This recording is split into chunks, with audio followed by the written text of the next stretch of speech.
saat ku berteduh, ku untai doaku. Mari kita mohon pertolongan Tuhan, kita berdoa. Bapa kami di sorga, dalam nama Tuhan Yesus, sungguh kami bersyukur kepadamu atas waktu, kekuatan, kesehatan yang Tuhan beri sebagai bentuk kasih karunia untuk kami bisa pakai melanjutkan untuk belajar firman Tuhan. Ya Roh Kudus terus menolong, membantu kami semua, memberikan kerinduan dan juga keseriusan, kesungguhan untuk kami belajar firman. Terpujilah Allah kami, dalam nama Yesus kami berdoa. Amin. Ya, Shalom Bapak, Ibu, Saudara sekalian, kita bertemu kembali untuk lanjut belajar firman Tuhan. Ya, pada hari ini kita akan belajar mengenai doa, puasa dan sedekah. Ya, doa, puasa dan sedekah. Itu kita baca dari kitab Injil Matius pasal yang ke-6 ayat yang pertama sampai dengan ayat yang ke-18.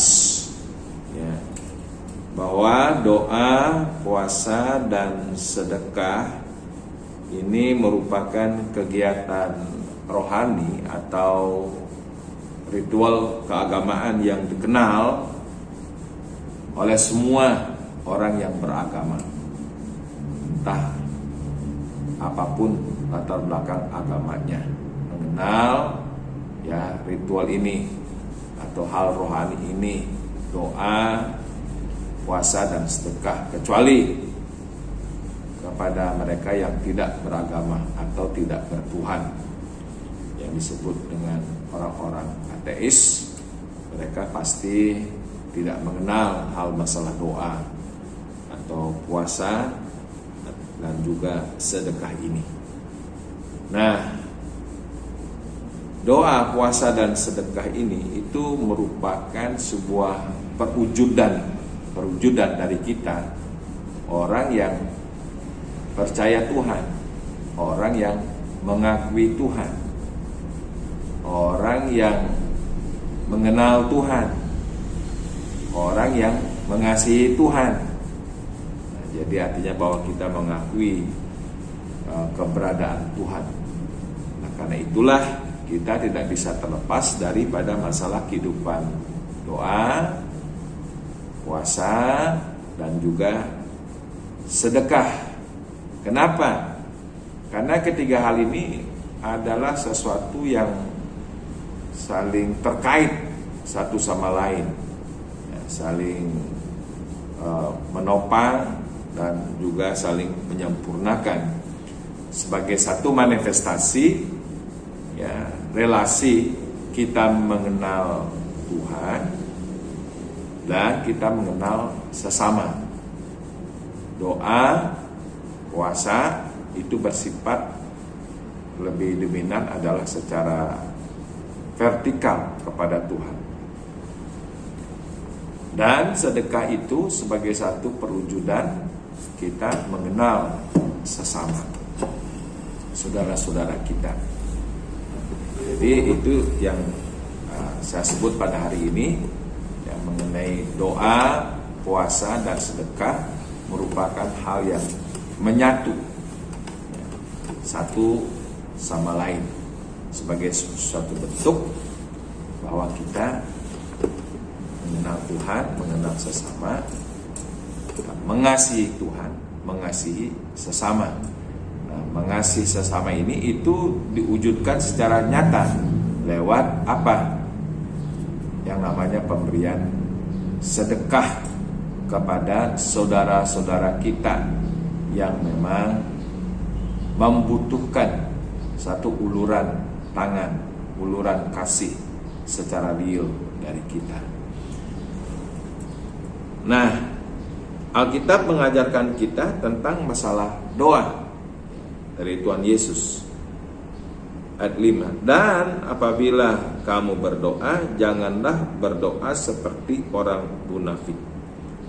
Mereka suka mengucapkan doanya dengan berdiri dalam rumah-rumah ibadat dan pada tikungan-tikungan jalan raya, supaya mereka dilihat orang.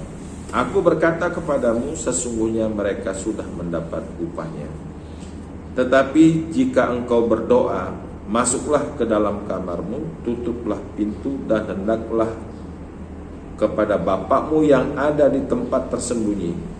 Maka Bapakmu yang melihat yang tersembunyi akan membalasnya kepadamu. Lagi pula dalam doamu itu jangan kamu bertele-tele seperti kebiasaan orang yang tidak mengenal Allah. Mereka menyangka bahwa karena banyaknya kata-kata doanya akan dikabulkan. Jadi janganlah kamu seperti mereka, karena Bapakmu mengetahui apa yang kamu perlukan sebelum kamu minta kepadanya. Nah, ini kata-kata pengajaran Tuhan Yesus tentang doa itu ya begitu sangat jelas dan mudah untuk kita pahami. Ya memang ya sebagai orang percaya kita tidak bisa terlepas dari kehidupan doa. Semasih atau sepanjang kita bernafas, kita mesti harus hidup di dalam doa. Satu keharusan. Kenapa? Karena memang Alkitab mengajar, tetaplah kamu berdoa. 1 Tesalonika pasal 5, 17. Dalam segala doa dan permohonan, berdoalah setiap waktu. Berdoalah setiap waktu. Efesus pasal 6 ayat yang ke-18. Jadi itu adalah penekanan-penekanan tentang sebuah relasi atau hubungan yang harus terbina berlangsung setiap waktu, setiap saat. Bukan sewaktu-waktu, tetapi setiap waktu. Jadi kita tuh bisa terhubung dimanapun dan kapanpun, karena kita itu menyembah Allah dalam roh dan kebenaran. Yohanes pasal 4, 23 dan ayat 24. Jadi kita tidak dibatasi oleh ruang tertentu atau tempat tertentu atau waktu tertentu atau kiblat tertentu.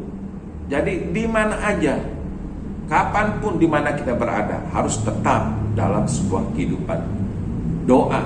Karena itu memang jelas pengajaran Tuhan yang bersifat vertikal. Kita sebagai manusia ciptaannya, dan Dia yang maha kuasa, yang maha luar biasa, yang maha kasih sebagai sang pencipta, dan kepadanya kita selalu harus bergantung. Jadi doa itu juga berbicara tentang satu hakikat kita bergantung kepada Tuhan. Kita mengandalkan Tuhan. Kan orang yang percaya itu adalah orang yang mengandalkan Tuhan, bukan mengandalkan dirinya sendiri. Nah, kurang lebih kita mendapat sebuah intisari bagaimana seharusnya kita sebagai orang percaya ya, yang harus hidup atau menghidupi doa dalam hidup kita setiap waktu dan setiap saat kepada Tuhan. Nah, karena itu juga ya kita sadar ada doa secara komunal bersama ya, dalam liturgi ibadah kita. Tapi ada ibadah juga yang bersifat personal, pribadi. Jadi jangan hanya kita berdoa secara komunal aja bersama-sama, tetapi kita berdoa secara pribadi kepada Tuhan. Ya. Nah, karena memang doa ini sangat luar biasa ditekankan dalam Alkitab. Sepanjang ya Alkitab ini dari Kejadian sampai kitab Wahyu, setiap orang-orang yang betul-betul mengakui Tuhan, yang percaya Tuhan, yang mengasihi Tuhan, lihat aja tokoh-tokoh itu pasti menjadi pendoa-pendoa, pribadi-pribadi yang berdoa kepada Tuhan, ya. Nah, itu yang kita tangkap ya daripada pengajaran Tuhan. Nah, jadi doa ini harus menjadi sebuah hal yang sangat prinsip dalam hidup kita. Nah, Tuhan Yesus di sini bukan mengkritik doa yang panjang-panjang, tidak. Ya, karena Tuhan Yesus pun melakukan doa yang sangat panjang.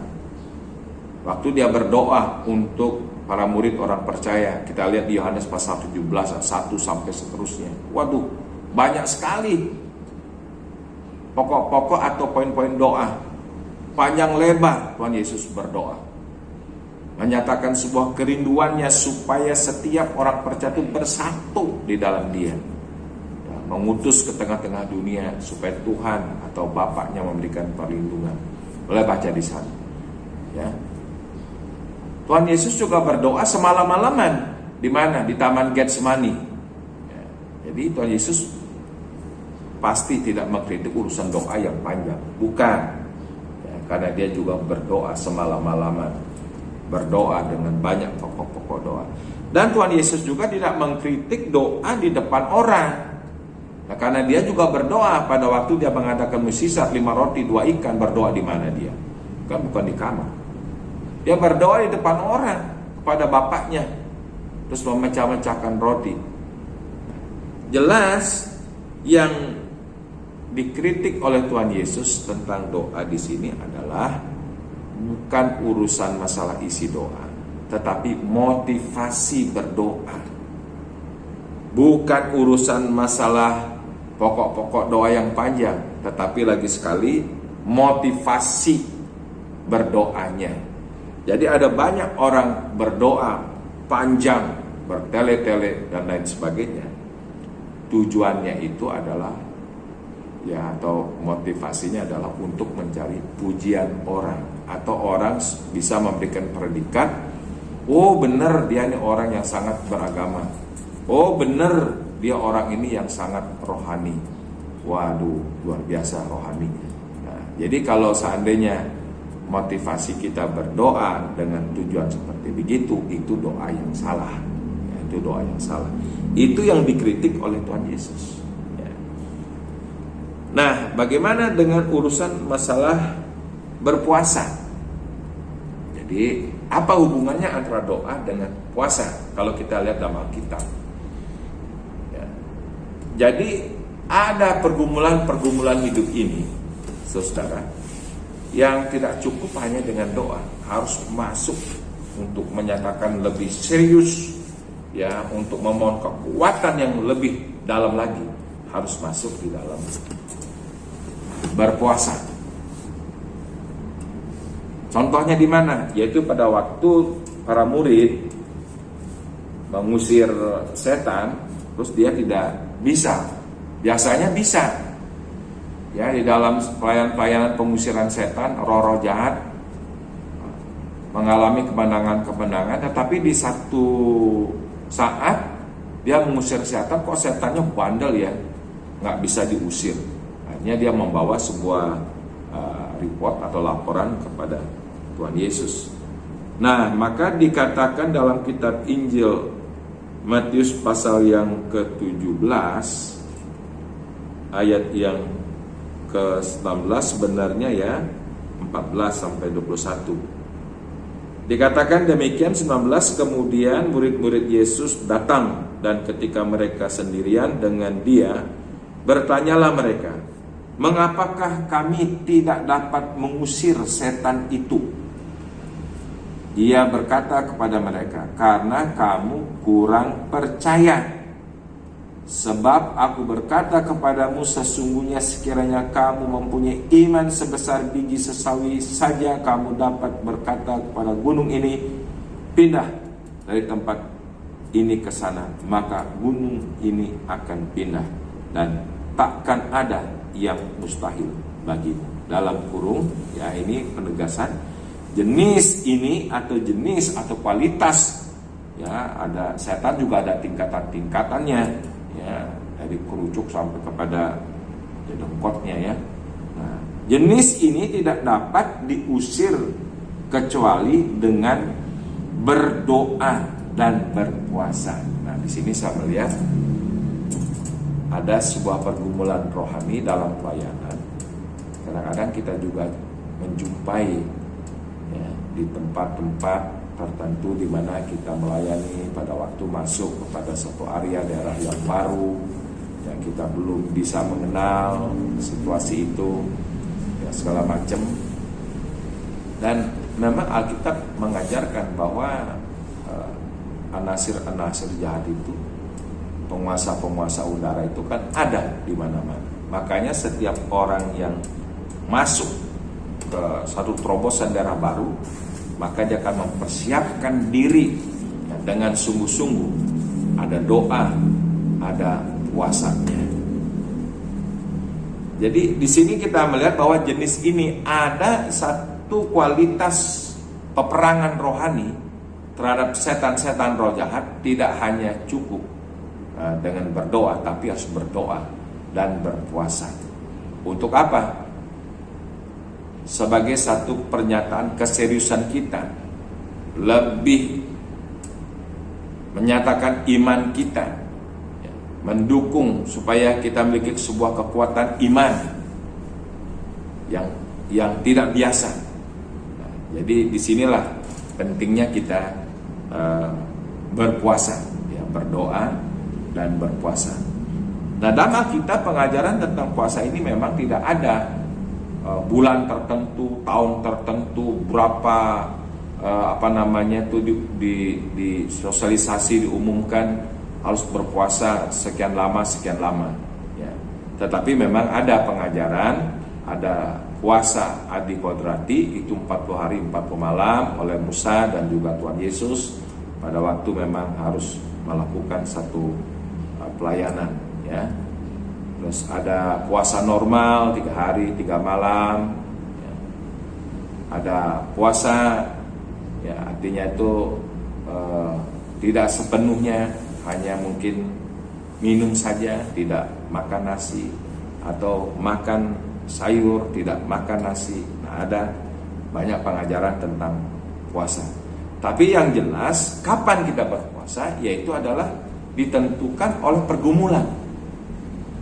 Ada banyak pengajaran murid-murid atau orang-orang percaya berpuasa pada waktu memang memulai satu pelayanan. Penting adanya puasa, penting adanya doa dan puasa itu. Nah, salah satu contoh yang saya ambil pada waktu ya para murid akan mengutus dalam sebuah pelayanan, maka di situ mereka mengambil doa dan puasa untuk apa? Meminta pimpinan Tuhan, kejelasan pimpinan Tuhan. Jadi bukan berjalan berdasarkan pemikiran sendiri, kehendak sendiri, keinginan sendiri. Nah, jadi pada waktu pengutusan pelayanan pun ini adalah sebuah bentuk pergumulan rohani yang sangat penting. Makanya dibutuhkan doa dan puasa. Maka dalam kitab Kisah Rasul pasal yang ke-13 ayat yang pertama sampai dengan yang ketiga dikatakan demikian. Pada waktu itu dalam jemaat di Antioquia ada beberapa nabi dan pengajar, yaitu Barnabas dan Simeon yang disebut Niger, dan Lukius orang Kirene, dan Menahem yang diasuh bersama dengan raja wilayah Herodes dan Saulus. Pada suatu hari ketika mereka beribadah pada Tuhan dan berpuasa, berkatalah Roh Kudus, khususkanlah Barnabas dan Saulus bagiku untuk tugas yang telah kutentukan bagi mereka. Maka berpuasa dan berdoalah mereka, dan setelah meletakkan tangan ke atas kedua orang itu, mereka membiarkan keduanya pergi. Nah, ini salah satu ya referensi. Jadi dalam pekerjaan Tuhan, dalam pergumulan-pergumulan yang khusus, memang sangat perlu ada satu kebutuhan untuk apa? Berdoa dan berpuasa. Di tengah-tengah mungkin kita ada tekanan beban yang berat. Ya, untuk menyatakan lebih kesungguhan kita, mari ambil waktu untuk berdoa dan berpuasa. Kita berdoa untuk jiwa-jiwa supaya bertobat. Nah, inilah sebenarnya tugas gereja. Jadi walaupun memang nggak ditentukan, puasa masih bulan sekian, ya, atau sekian lama segala macam, tapi kita melihat setiap waktu. Karena memang Tuhan datang untuk apa? Kan untuk jiwa-jiwa. Aku mencari dan menyelamatkan orang berdosa, itu jiwa. Nah, karena itulah kalau ingin gereja bertumbuh, gereja ingin bertambah, nah ini sebenarnya perlu ada sikap kesungguhan, keseriusan. Untuk apa?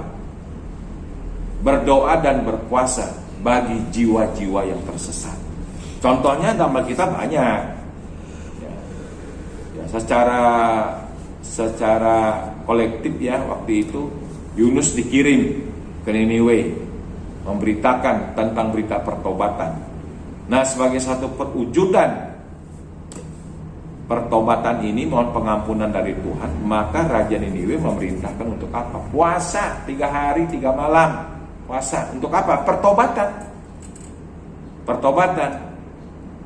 Untuk penyelamatan satu bangsa. Esther juga melakukan doa puasa 3 hari 3 malam. Jadi banyak saudara-saudara dalam Alkitab ini pengajaran mengenai doa dan puasa. Jadi Tuhan Yesus tidak mengkritik tentang adanya masalah doa dan puasa, tetapi kembali seperti doa. Apa yang dikritik oleh Tuhan Yesus tentang puasa? Yaitu cara berpuasa yang tidak benar, motif puasa yang tidak benar. Kita berpuasa ya mungkin ya, menghabiskan waktu puluhan hari segala macam begitu rupa. Ada waktu-waktu di mana kita mengambil bagian untuk berpuasa, tetapi sebenarnya motif kita tidak benar. Nah, maka saya baca 16. Dan apabila kamu berpuasa, janganlah muram mukamu seperti orang munafik. Mereka mengubah air mukanya supaya orang melihat bahwa mereka sedang berpuasa.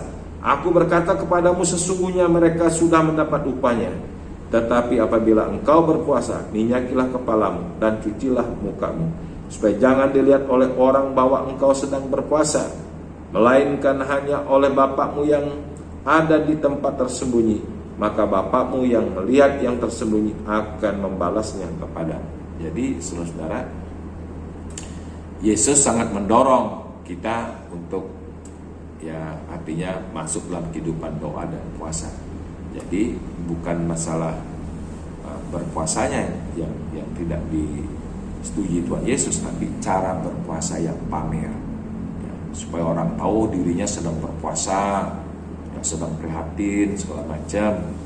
Jadi kalau tujuannya memang ke orang, itu apapun bentuk ritual keagamaan itu salah. Jadi kalau kita melakukan bentuk ritual keagamaan itu tujuannya kepada Tuhan, ya, kepada Tuhan. Tapi kalau tujuannya menarik perhatian orang, manusia, itu sudah salah.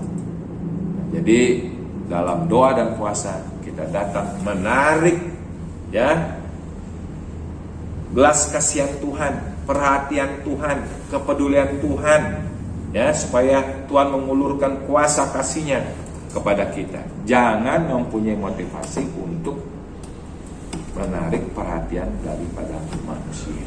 Nah, itu yang dikritik oleh Tuhan Yesus. Nah, apa juga hubungannya dengan masalah sedekah? Doa, puasa, saya katakan tadi, dia bersifat lebih dominan masalah vertikal kepada Tuhan, hubungan dengan Tuhan, baik secara pribadi maupun mungkin dalam sebuah kebersamaan kita pada Tuhan. Tetapi sedekah itu lebih berbicara mengenai sebagai satu bentuk kita mengenal Tuhan, mengenal sesama. Kita mengasihi Tuhan, mengasihi sesama, yaitulah salib. Ya, kasihlah Tuhan Allahmu dengan segenap hatimu, segenap jiwamu, segenap akal budimu, dan kasihlah sesamamu manusia seperti dirimu sendiri. Nah, inilah salib itu adalah sebagai sebuah perwujudan kasih Tuhan yang tak terbatas, kasih Tuhan yang luar biasa. Makanya sedekah ini itu menyatakan ya kepedulian kita kepada sesama kita, tidak memandang latar belakang siapapun. Karena Tuhan Yesus juga mengatakan di dalam Matius 25 ya, ayat yang ke-40 di situ dikatakan ya, bahwa jikalau kita peduli untuk sedekah kepada orang yang terhina, ya, orang yang kecil, orang yang miskin, dia melakukannya untuk Tuhan. Ini sangat luar biasa.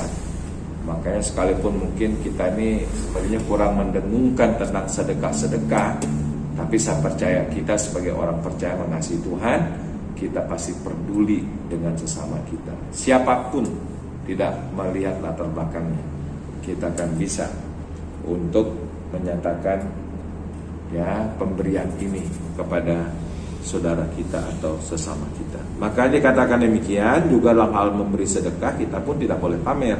Ingatlah, jangan kamu melakukan kewajiban keagamaanmu di hadapan orang supaya dilihat mereka, karena jika demikian kamu tidak beroleh upah dari Bapakmu yang di surga. Jadi apabila memberi sedekah, janganlah engkau mencanangkan hal itu seperti yang dilakukan orang munafik di rumah-rumah ibadat dan di lorong-lorong supaya mereka dipuji orang. Aku berkata kepadamu, sesungguhnya mereka sudah mendapat upahnya. Tetapi jika engkau memberi sedekah, janganlah diketahui tangan kirimu apa yang diperbuat tangan kananmu. Hendaklah sedekahmu itu diberikan dengan tersembunyi, maka Bapakmu yang melihat yang tersembunyi akan membalasnya kepadamu. Jadi sama poinnya, baik doa, baik puasa, baik sedekah. Jangan mempunyai motivasi untuk pamer atau dipuji oleh orang, tapi lakukanlah semua. Kehidupan keagamaan ini adalah tanggung jawab kita kepada Tuhan. Makanya doa, puasa, sedekah merupakan hal yang sangat suci, sangat luhur, sangat mulia, ya, yang didasarkan atas kasih kepada Tuhan dan juga kepada sesama. Mari lakukan doa, puasa, dan juga sedekah dalam nama Tuhan Yesus. Kita berdoa. Bapa kami di sorga, terima kasih untuk pengajaran-Mu hari ini.